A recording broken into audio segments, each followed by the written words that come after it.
สบายดีชาวเน็ตทุกท่านมื้อนี้พบกับข่อยคนสวรรค์ไอทีสระสินเคยมื้อนี้ข่อยจะมาแนะนำวิธีการใส่สูตรเร่งเพื่อจัดอันดับที่เนาะตัวอย่างว่าอันนี้เป็นข้อมูลที่ข่อยต้องการจะจัดอันดับที่สมมุติว่าเป็นครูประจำห้องอยากจัดอันดับที่จะเฮ็ดแนวใดเนาะมื้อนี้ข่อยจะมาแนะนำเป็นขั้นตอนไปเนาะซึ่งในการจัดอันดับที่นี้การนำใส่สูตรแร่งนี้ข่อยจะแนะนำให้มื้อนี้2วิธีก่อนเนาะ2วิธีนี้สามารถนำไปใส่ก่อนได้เลยเนาะคือวิธีที่1เนาะก่อนที่เราจะจัดอันดับที่เรามีคะแนนรวมแล้วเรามีคะแนนเฉลี่ยแล้วครบเนาะแต่ยังบ่ได้จัดอันดับที่วิธีการที่1ก็คือเราต้องพิมพ์เครื่องหมายคำว่าเท่ากับเข้าไปก่อนเนาะเท่ากับแล้วพิมพ์คำว่า rank ตัว R A N K ตามทันบ่เนาะ R A N K เท่ากับแบบนี้เนาะครับเมื่อเราพิมพ์ฮอดนี้แล้วเราจะเห็นสูตรอันนี้เด้งขึ้นมาแบบนี้เราก็ดับเบิลคลิกใส่ rank ตัวนี้เนาะข้างบนสุดได้แบบนี้แล้ววันนี้เป็นขั้นตอนที่มาเอาข้อมูลมานี่หลังจากพิมพ์คำว่าแรงแล้วมันจะเปิดวงเล็บให้เองเนาะแล้วมาเลือกเบิ่งมาเลือกเอาว่าเราจะเรียงอันดับอิงใส่คะแนนเฉลี่ยหรือว่าจะเรียงลำดับอิงใส่คะแนนรวมสุดแล้วแต่เนาะสุดแล้วแต่วิธีของเราแต่ตัวอย่างข่อยจะแนะนำวิธีการ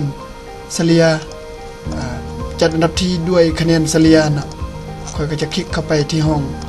ซื้อของมันนี่เนาะห้องซื้อของห้องที่เราต้องการจัดอันดับมันเนาะคลิกเข้านี่บาทนึงเนาะคลิกเข้าไปนี่แล้วเฮา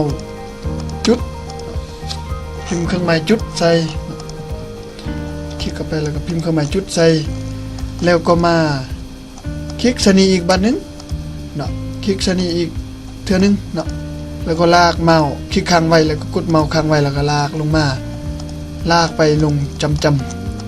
จนฮอดนักเรียนผู้สุดท้ายพุ่นแล้วเนาะมาฮอดซำนี้ก็วางเมาส์แล้ว ยังบ่เห็นยังเทื่อเฮาต้องไปอย่าลืมกดปุ่ม FC เนาะ FC ถึงสุดนี่แล้วนับไป F1 F2 F3 F4 กด FC บาทนึงเอาแต่ FC เนาะกด FC แล้วก็อัดวงเล็บอย่าลืมอัดวงเล็บถ้าบ่อัดวงเล็บก็บ่ได้เต็มเนาะอัดวงเล็บก่อนอัดวงเล็บแล้วเราก็กด Enter มันก็จะได้อันดับที่ผู้นี้ได้อยู่อันดับที่18เนาะหลังจากนั้นเราก็ลากเมาส์ลงมาเลยลากเมาส์ลงมาจำ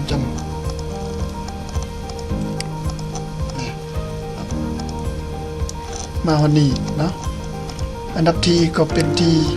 วิธีที่1ก็แม่นได้มาแล้วเนาะผู้นี้ได้ที่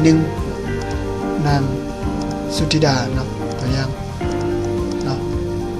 ที่2ที่3มันก็จะจัดอัตโนมัติให้เฮาเลยเนาะวิธีนี้เนาะจัดอันดับให้เฮาอัตโนมัติเลยนับแต่ที่1ฮอดที่สุดท้าย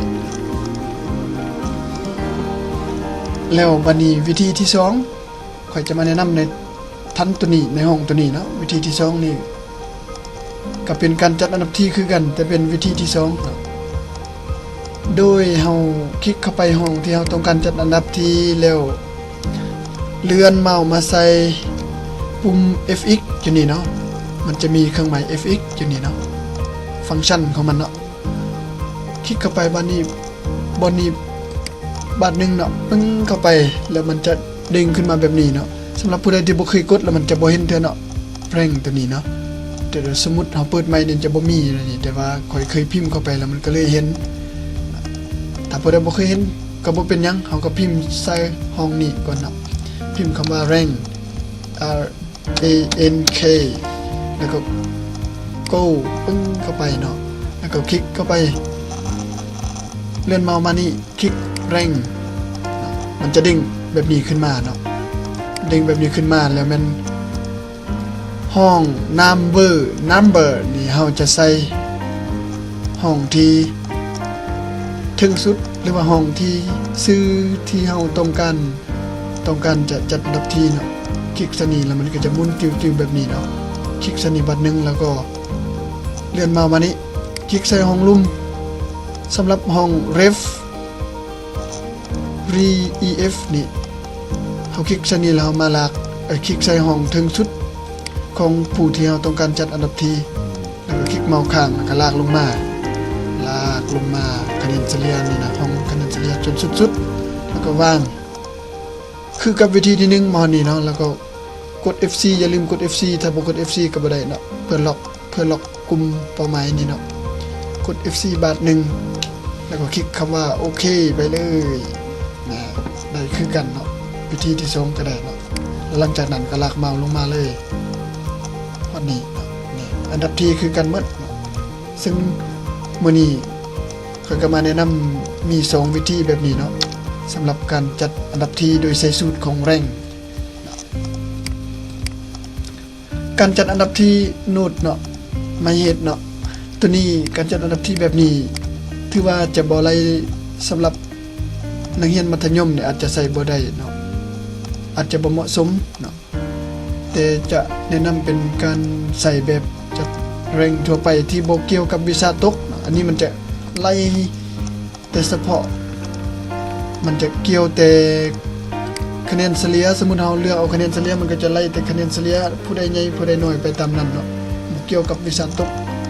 เพราะว่าบางคนนี่คนที่มีวิชาตกกับคนที่บ่มีวิชาตก